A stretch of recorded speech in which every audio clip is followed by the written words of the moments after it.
Okay, let's dive in. We've got these sources you sent over, all looking at investing in apartments at LRT City Ciracas in Jakarta. And the specific angle is capital appreciation, basically, buying low and hoping to sell high. So our job here is to sift through this info, look at the project itself, at the Jakarta market, the costs involved. First up, the project, LRT City Ciracas, also called Urban Signature. Well, the big thing is it's a transit-oriented development, a TOD. That comes up again and again. It's in East Jakarta, built right next to the Ciracas LRT station. So transport is integrated from the get-go. And it sounds pretty ambitious, like 11.5 hectares, 8 apartment towers, commercial bits, green space. They mention a convention center and a lake. They're aiming for this green smart living concept. Yeah. And the developer setup is interesting too. It's a joint venture. And one of the partners is linked to a major state-owned construction company. Yeah. Exactly. So that TOD concept, the facilities, the developer background, the sources, really flagged these as central to its potential value. Got it. Let's talk price. They give ranges. For a studio, about 24 square meters, you're looking at roughly IDR 558.6 million to maybe IDR 625 million. IDR is Indonesian rupee, of course. A one-bedroom that's around 36, 37 square meters is listed between, say, IDR 837.9 million and IDR 891 million. Okay. And two bedrooms, about 50 square meters, are more like IDR 1.1 billion up to 1.21 billion. How does that stack up, price per square meter wise, against the Jakarta average? I think the sources mentioned around IDR 35.6 million for Q2 2024. Yeah, it comes in below that average, so it seems competitively positioned, for the mid-segment, especially in East Jakarta. Right. Now, zooming out a bit, the broader Jakarta apartment market. What's the vibe there, according to these documents? Sales are happening, especially for projects already built or underway.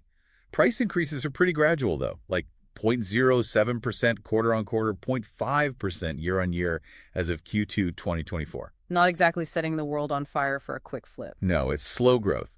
The projection mentioned is only about 2% average annual price increase for Jakarta apartments until 2026. Well, a potential boost, government incentives, specifically that VAT subsidy. Ah, right, the 100% VAT break for places under 2 billion rupiah. Exactly. That runs until June 2025, then it drops to 50% until December 2025.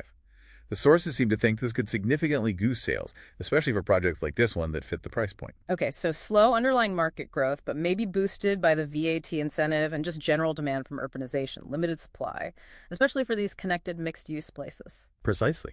And that leads back to the TOD factor. The sources really hammer this home. The TPUT premium. Having that direct LRT link makes a big difference in connectivity, cutting travel time, making it way more attractive. This should add value, especially as the whole development matures. Crucial part for your strategy, costs. What are the transaction fees like? Yeah, this is really important based on the sources. As a buyer, you're looking at potentially 16.5% to 19% of the property value, just in costs. What's included in that? Things like BPHTB, that's the acquisition tax, notary fees, legal stuff. Though remember, that VAT might be zero if you buy before the subsidy ends. Still, potentially almost a fifth of the price just to buy it. And then when you sell, you're facing maybe another 5.5% to 7.5% of the sale price. And if you use an agent, their fees too. You need the price to go up by well over 20% just to break even on the buying and selling costs. That's the math the sources point towards it. So where does the potential profit come from? It relies on that modest market growth, maybe 1-2% a year, plus that TOD premium kicking in, plus the whole project maturing and becoming fully operational. The sources suggest maybe aiming for 2-3% annual appreciation above inflation, but that's after it's all finished. Which brings us to the big question. When is it finished? Yes.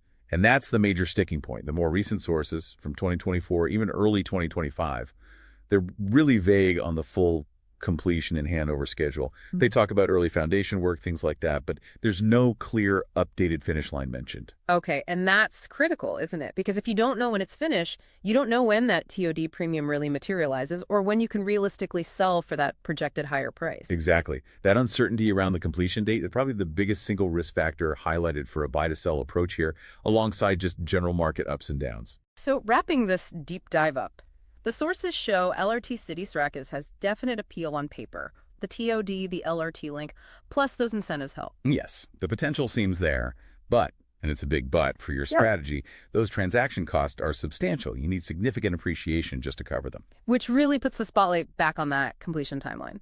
How would you get the solid information you need on that timeline to make a confident buy-to-sell decision work?